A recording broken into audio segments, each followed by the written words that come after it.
Bonjour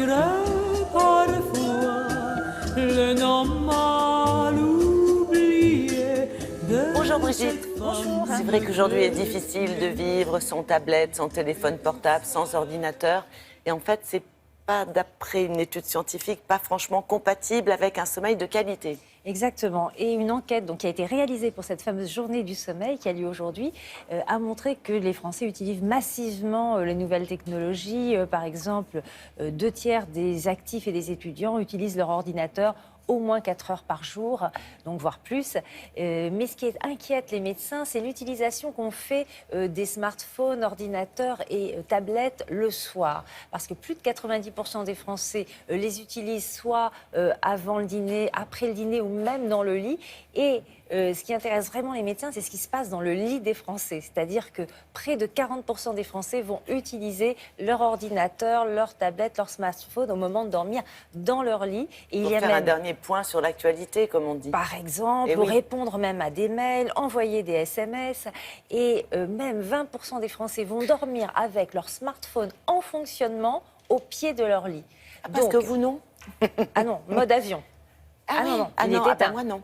Ah bah. Moi, je suis pile poil dans la cible. Alors, vous faites partie de ces 20% de Français qui inquiètent un peu les spécialistes du sommeil parce que l'utilisation nocturne de ces nouvelles technologies va avoir un impact sur la durée du sommeil. Le temps de sommeil donc est réduit et sur la qualité de sommeil. Comment l'expliquer? Réponse avec la présidente de l'Institut national du sommeil.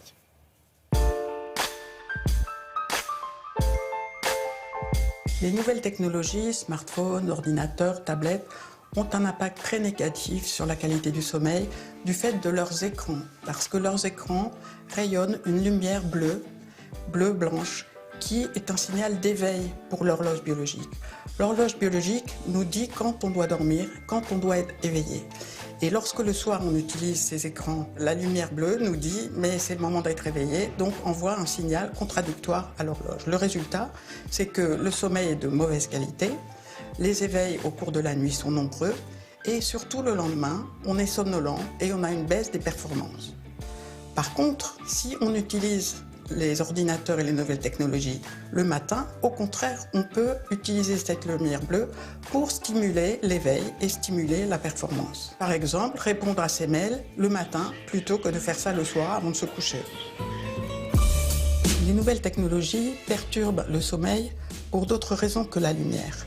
Ils perturbent le sommeil car ils ont un effet de garde. On est constamment de garde, c'est-à-dire en alerte, en sachant qu'on va recevoir un message peut-être et y répondre. Donc le cerveau n'est jamais complètement au repos. Pour pouvoir bien dormir, il faut que le cerveau soit au repos.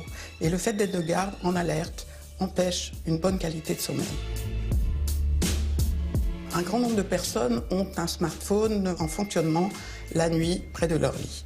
Ça, c'est vraiment ce qu'il y a de pire, parce qu'on risque d'être éveillé par un message et on le consulte et on y répond. C'est-à-dire que la plupart des gens font ça quand ils reçoivent un message. Alors, il y a le fait d'être de garde qui perturbe le sommeil, le fait de s'être réveillé pour regarder son message.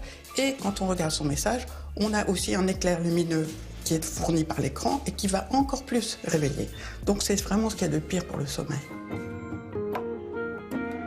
Le conseil qu'on peut donner, c'est de se déconnecter des nouvelles technologies 1h30 avant d'aller se coucher. Et pendant cette heure et demie, il faut s'engager dans des activités calmes, peut-être de la lecture, écouter de la musique calme, etc., pour bien préparer les bonnes conditions du sommeil.